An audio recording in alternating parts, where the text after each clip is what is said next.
শ্রদ্ধা আর কীর্তির জীবনে এলো নতুন ধীরগতি।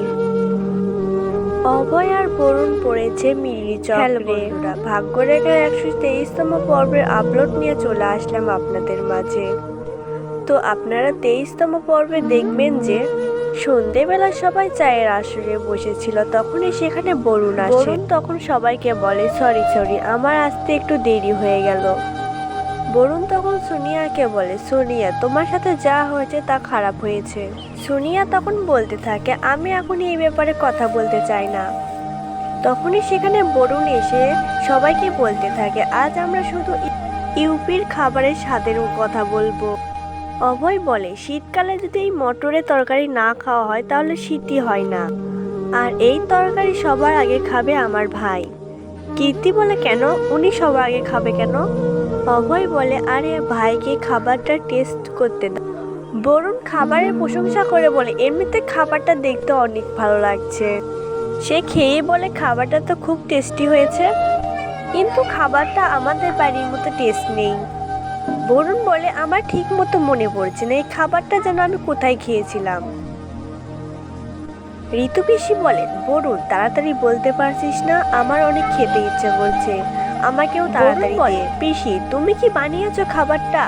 বরুণ পরক্ষণে হেসে বলে, না না, তুমি এই খাবারটা রান্না করতে পারবে না। ঋতু পিসি বলে, বাবা বরুণ, তুই যখন ছোটবেলায় পকোড়া খেতে চাইছিস তখন তো আমার আঁচল ধরেই ঘুষতিস, বড় হয়ে এখন নিজের পিসিকে ছোট করছিস।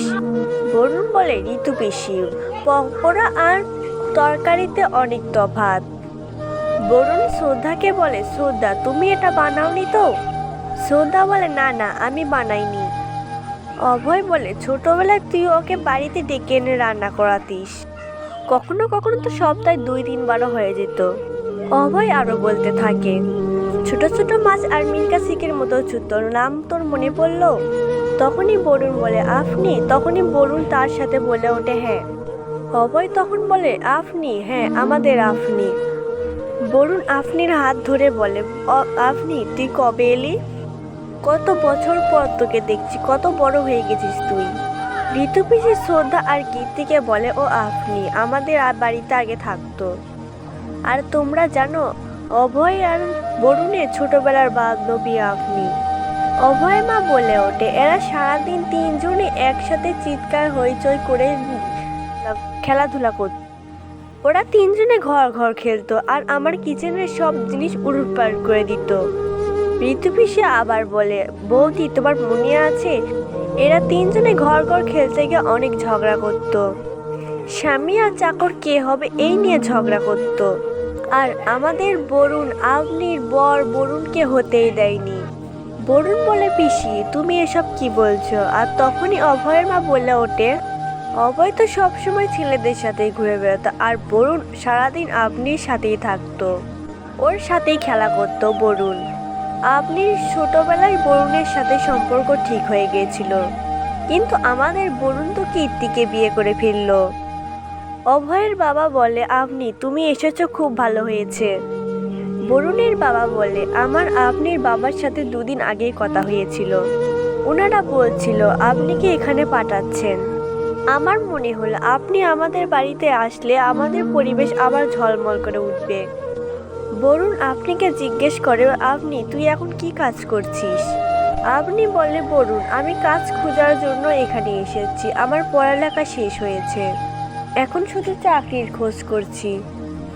বরুণ বলে, কি বলছিস সত্যি? তাহলে তুই তো একদম ঠিক সময় আমাদের বাড়িতে এসেছিস, কদিন ধরেই তো আমার অফিসে একজন অ্যাসিস্ট্যান্ট খুঁজছি, আজকে যে ইন্টারভিউ দিয়েছে সে একদম ভালো ছিল না, আমার সাথে কাজ করার জন্য সে একদমই সুইটেবল নয়।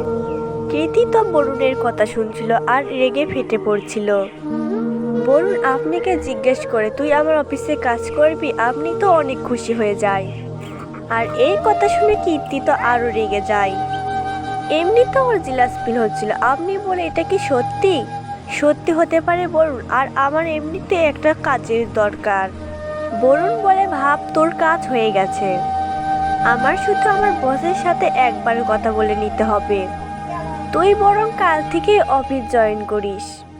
কীর্তি মনে মনে বলে, তুমি তো অনেক উঁচুতে উঠছো, তোমার পাখা আবার আমি ছাড়বো। শ্রদ্ধা আপনিকে বলতে থাকে বা আপনি আসার সাথে তোমার চাকরিটাও হয়ে গেল। শ্রদ্ধা বলে তোমাকে অনেক অনেক শুভেচ্ছা। অভয় বলে আপনি দেখো, তোমার জন্য আমাদের বাড়িটা অনেক শুভ, আসার সাথে তোমার চাকরিটা হয়ে গেল। এখন আমরা বসে ছোটবেলার সব কথা মনে করতে পারবো, পুরনো স্মৃতি সব তাজা হয়ে যাবে। বরুণ আপনির সাথে হাত মিলিয়ে বলে ওয়েলকাম টু কামপুর। কীর্তি তো বরুণকে দেখে অনেক জ্বলছিল, ও খুব রাগ করছিল। পরের সিনে দেখা যায় কীর্তি একা একা ভাবছিল যে আপনি স্বামী হওয়ার বরুণের এত ইচ্ছা যে আসার সাথে সাথে চাকরিটা দিয়ে দিল। কীর্তি আরো বলে তাহলে আমাকে কেন বিয়ে করলো, ওর সাথে বিয়ে করলেই তো হতো, আমার জীবনে কেন তালা লাগালেন। বরুণ কীর্তির কাছে আসলে কীর্তি ওকে বালুচ দিয়ে মারতে থাকে। বরুণ বলে এসব কি হচ্ছে কীর্তি। বরুণ বলে এসব কি হচ্ছে কীর্তি। কীর্তি বলে আপনি এখানে এত তাড়াতাড়ি এলেন কেন, যান আপনার আপনির কাছে যান, ওই আপনির সাথে যে ঘর ঘর খেলুন যান। কীর্তি আমি তোমাকে বলতে এসেছিলাম যে আমি আমার অফিসের বসকে ফোন করেছিলাম, ওনার আপনিকে অনেক পছন্দ হয়েছে, আপনি কাল থেকে অফিসে কাজ শুরু করতে পারবে, আমার কথা বলা হয়ে গেছে। কীর্তি বলে কাজ না দেখে আপনি একে অপরকে কাজ দিতে থাকেন তাহলে আমাদের দেশ তো ধ্বংসের মুখে যাবে। বরুণ কীর্তিকে বলে কীর্তি শোনো, আমি আপনিকে ছোটবেলা থেকে চিনি, ও নিজের কাজ মন দিয়ে বলে। কীর্তি বলে তাতে কি হয়েছে, আপনি কি গোটার আজ ওই আপনির প্রশংসা করতে থাকবেন নাকি। তখনই কলিং বেল বেজে উঠলে কীর্তি বলে এত রাতে আবার কে এলো। বরুণ বলে তুমি শান্ত হও, আমি দেখে আসছি, দেখি কে এসেছে। অন্যদিকে অভয় শ্রদ্ধাকে জিজ্ঞেস করে শ্রদ্ধা সোনিয়া ঠিক আছে, ও ঘুমিয়ে পড়েছে। শ্রদ্ধা বলে হ্যাঁ অভয়, আমি ওকে অনেক কষ্টে ঘুমিয়ে পেরেছি। অভয় বলে ও যেন তাড়াতাড়ি ঠিক হয়, সকাল থেকে ওর জন্যই আমার চিন্তা হচ্ছে। অভয় দেখে খাটের তলায় একটা বেলুন পড়ে আছে। অভয় হাতে নিলে ওর একে একে রাতে সব কথা মনে পড়তে থাকে। অভয় শ্রদ্ধাকে বলে শ্রদ্ধা দেখো, রাতে এত কিছু হয়ে গেল তাও আমরা রাতের কথা ডিসকাস করতে পারলাম না। ওই দিন চাঁদ খাওয়ার পর সবকিছু যেন আবছা হয়ে যাচ্ছিল। শ্রদ্ধা বলে হ্যাঁ অভয়, আমারও ঠিকঠাক কিছু মনে পড়ছে না। এমনিতে অভয় আগের দিনে আপনি আমাকে কিছু বলছিলেন। অভয় বলে আমি তোমাকে বলছিলাম। শ্রদ্ধা বলে হ্যাঁ। তখনই দেখা যায় ওরা দুজন কাছাকাছি আসতেই সেখানে সোনিয়া এসে ওদের প্রেমের ব্যাঘাত ঘটায়। সোনিয়া কাঁদতে কাঁদতে বলে আমার একা ঘুম আসছে না, আমার অনেক ভয় করছে অভয়।